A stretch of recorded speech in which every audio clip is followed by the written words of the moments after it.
సామ పొనగంటి కూర తెలగపిండి రైస్ కావాల్సిన పదార్థాలు: సామన్నం 1 కప్పు, ఉడకబెట్టిన పెసరపప్పు 1/2 కప్పు, వెల్లుల్లి రెబ్బలు 4, ఉల్లి తరుగు 3 చెంచాలు, పచ్చిమిర్చి 2, కరివేపాకు కొంచెం, కొత్తిమీర కొంచెం, పొనగంటి కూర 1 కప్పు, ఆవాలు 1/2 చెంచా, జీలకర్ర 1/2 చెంచా, నూనె 2 చెంచాలు, ఉప్పు రుచికి సరిపడినంత, తెలగపిండి 1/2 కప్పు. ఓకే అండి, దీనికి కావాల్సిన పదార్థాలు చూసాం కదా. దీని గురించి మాట్లాడుకుంటా ఇక వంటలో దిగిపోతాం. ఇది చాలా సింపుల్, చాలా healthy, it's very good for the actually Panaganti కూర అనేది వాత, పిత్త, కఫ ఈ మూడింటిని బ్యాలెన్స్ చేసే గుణం ఈ పనగంటి కూరకు ఉండాలి. అంటే మన శరీరాన్ని సమతుల్యం చేయడానికి, ఆరోగ్యానికి పనగంటి కూరకి అంత మెడికేటెడ్ వాల్యూస్ ఉన్నాయి. It's very good for each and every tissue of our body, especially eye విజన్కి, హార్ట్ ఫంక్షనింగ్కి, డైజెషన్ సిస్టానికి, ఎస్పెషల్లీ లేడీస్ సిస్టమ్ అన్నిటికి కూడా ఎక్సలెంట్ మెడిసిన్గా ఈ పనగంటి కూర మనకి ఉపయోగపడుతుంది. బ్రెస్ట్ ఫీడింగ్ మదర్స్ కూడా ఎక్సలెంట్ ఫుడ్ అనమాట. దీని ప్రాసెస్ వెళ్తున్నాం. మనం 2 చెంచాలు నూనె తీసుకుందాం.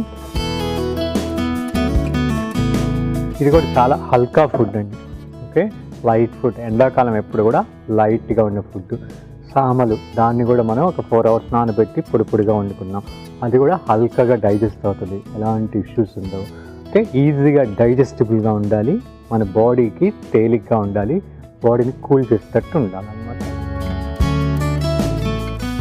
మనం అనుకున్నట్టు ఈ వైశాఖ మాసం నుంచి వేడి ఎక్కువ ఉంటుంది కాబట్టి మనం షర్బత్స్ ఎక్కువ చేసుకోవాలి.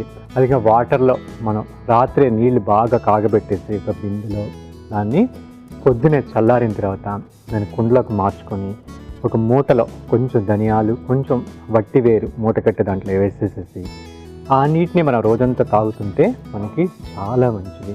అదేవిధంగా దబ్బాకులను తెచ్చుకొని రాత్రి నీళ్ళలో వేసేసి పొద్దున వాటర్ని వడకట్టుకొని దాంతో మజ్జిగ చేసుకున్నా కూడా మనకి ఎండలో రాగానే తాగితే చాలా మంచిది.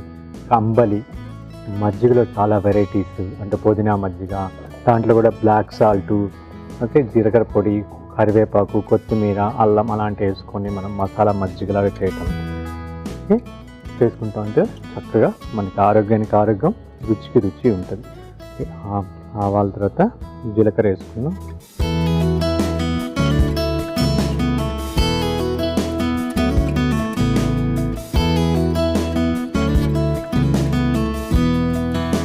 జీలకర్ర కూడా మనకి మన టెంపరేచర్స్ని బ్యాలెన్స్ చేస్తుందండి జీలకర్ర. అదేవిధంగా డైజెషన్ కూడా చాలా మంచిది. వెల్లుల్లి, పచ్చిమిర్చి,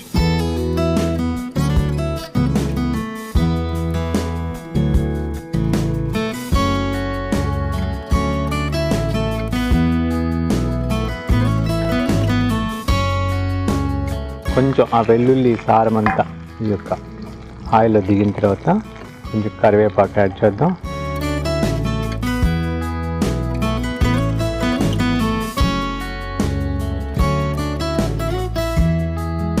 తర్వాత ఉల్లి తరిగేసుకుందాం.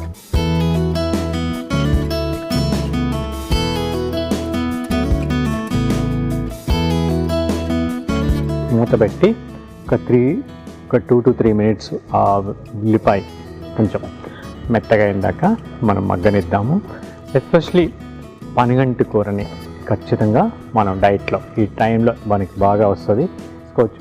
పెసరపప్పు తీసుకోవచ్చు. పెసరపప్పు వద్దనుకుంటే మనం తీసుకోకపోయినా పర్లేదు, దాంట్లో ఆయిల్స్ మనకి నువ్వులు వేసుకోవచ్చు. అలాగే తెలగపిండి ఇట్స్ వెరీ గుడ్ అండి, వెరీ గుడ్ ఫర్ ద మనకి ఒక న్యూట్రిషియస్, ఎస్పెషల్లీ బ్రెస్ట్ మిల్క్ వాళ్ళకి, అంటే ఇప్పుడు ప్రెగ్నెన్సీ డెలివరీ అయిన తర్వాత వాళ్ళకి ఖచ్చితంగా మనం పెడతాం. ఎందుకంటే బాడీ తేలిక అవుతుంది, లైట్ అవుతుంది. చాలా లైట్ ఫుడ్, న్యూట్రిషియస్ ఫుడ్. మనం ఈ యొక్క శుభ్రం చేసుకున్నటువంటి పనగంటి కూరని కూడా మనం వేసేసి మూత పెట్టి ఒక 4 to 5 minutes మగ్గనిద్దాం. ఓకే అండి, ఇంక పనగంటి కూరగా బాగా మగ్గిపోయింది. ఈ టైంలో మనం ఈ పెసరపప్పుని వేసేసుకుందాం, ఉడకబెట్టుకున్నటువంటి.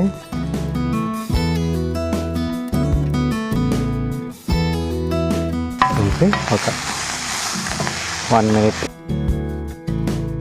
వెరీ న్యూట్రిషియస్ ఫుడ్ అండి, వెరీ న్యూట్రిషియస్ ఫుడ్. ఓకే, ఇప్పుడే కొంచెం తెలగపిండి వేసుకున్నాం.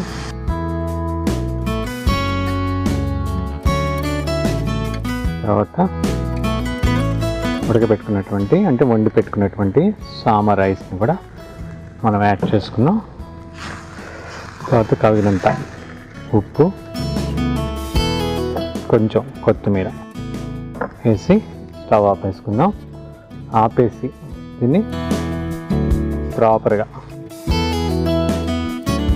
మొత్తం ఈ తెలగపిండి ఈ యొక్క పోపులో ఉన్నటువంటి కూడా ఈ రైస్కి బాగా పట్టేటట్టు మనం కలుపుకోవచ్చు. రోస్టెడ్ పల్లి పైన చల్లుకుంటే చాలా బాగుంటుంది. కోకోనట్ తీసుకుంటే పచ్చి కొబ్బరిని వేసుకుంటే తురుము బాగుంటుంది. అలా దాని కాంబినేషన్స్ తోటి మనం పైనుంచి కూడా గార్నిష్ చేసుకొని దీన్ని సర్వ్ చేసుకోవచ్చు.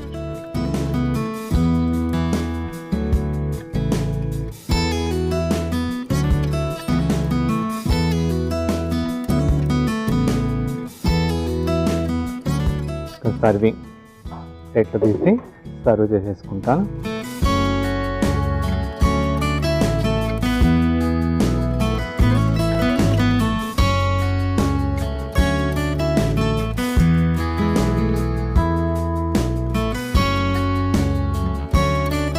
పైనుంచి కొత్తిమీరతో గార్నిష్ చేస్తాను. ఓకే అండి, ఎంతో ఆరోగ్యానికి మంచిదైనటువంటి సామ పొనగంటి కూర తెలగపిండి రైస్ తయారైపోయింది. దీని రుచి చూసే ముందు దీనికి కావాల్సిన పదార్థాలు తయారు చేసే విధానం మరొక్కసారి చూసేద్దాం. సామ పొనగంటి కూర తెలగపిండి రైస్ కావాల్సిన పదార్థాలు: సామన్న 1 కప్పు, ఉడకబెట్టిన పెసరపప్పు అరకప్పు, వెల్లుల్లి రెబ్బలు 4, ఉల్లి తరుగు 3 చెంచాలు, పచ్చిమిర్చి 2, కరివేపాకు కొంచెం, కొత్తిమీర కొంచెం, పొనగంటి కూర 1 కప్పు, ఆవాలు 1 చెంచా, జీలకర్ర 1 చెంచా, నూనె 2 చెంచాలు, ఉప్పు రుచికి సరిపడినంత, తెలగపిండి 1/2 కప్పు. సామ పొనగంటి కూర తెలగపిండి రైస్ తయారు చేసే విధానం: ముందుగా స్టవ్ ఆన్ చేసుకొని ప్యాన్ పెట్టి కొద్దిగా నూనె వేసి, నూనె వేడైన తర్వాత ఆవాలు, జీలకర్ర, వెల్లుల్లి రెబ్బలు, పచ్చిమిర్చి ముక్కలు, కరివేపాకు, ఉల్లి తరుగు వేసి కొంచెం మగ్గిన తర్వాత పొనగంటి కూర కూడా వేసి మగ్గిన తర్వాత పెసరపప్పు, తెలగపిండి, ఉడికించిన సామాన్నం, తగినంత ఉప్పు, కొత్తిమీర వేసి బాగా కలుపుకొని సర్వింగ్ బౌల్లో తీసుకొని కొత్తిమీరతో గార్నిష్ చేసుకుంటే సామ పొనగంటి కూర తెలగపిండి రైస్ రెడీ.